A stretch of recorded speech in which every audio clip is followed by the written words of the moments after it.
второй день в Магасе продолжается несанкционированный митинг. О последствиях этих действий заявляют в прокуратуре Ингушетии. Прокуратурой Республики Ингушетия отслеживаются данные о проведении в республике массовых протестных акций. Согласно информации органов государственной власти и местного самоуправления республики, уведомлений о проведении массовых акций в указанный период не поступало. Обращаю внимание на то, что в соответствии с федеральным законом о собраниях, митингах, демонстрациях, шествиях и пикетированиях, если уведомление о проведении массовых акций не подано в установленный законом срок, то организация таких мероприятий, участие в них является незаконными. Таким образом, действия организаторов и участников проводимых массовых акций подпадают под действие статьи 20 прим.2 об административных правонарушениях. Указанной нормой предусмотрено наказание для физических лиц в виде административного штрафа до 300 тысяч рублей или обязательной работы до 200 часов, или административный арест на срок до 20 суток.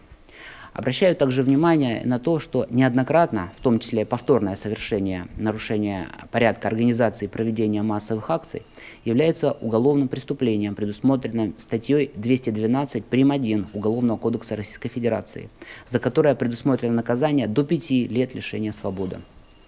Следует отметить, что если незаконные массовые акции сопровождаются применением насилия, погромами, поджогами, оказанием вооруженного сопротивления представителям власти, это также является уголовным преступлением, которое предусмотрено статьей 212 Уголовного кодекса Российской Федерации.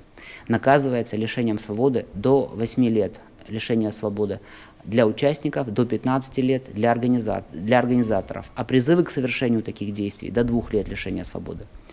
Хотелось бы сказать вот еще о чем. Мониторинг сети интернет показывает, что далеко не все пользователи соблюдают разумные границы критики органов государственной власти и конкретных их представителей, и зачастую опускается до прямых оскорблений. Кроме того, что это просто некрасиво и недостойно, это еще уголовно наказуемо.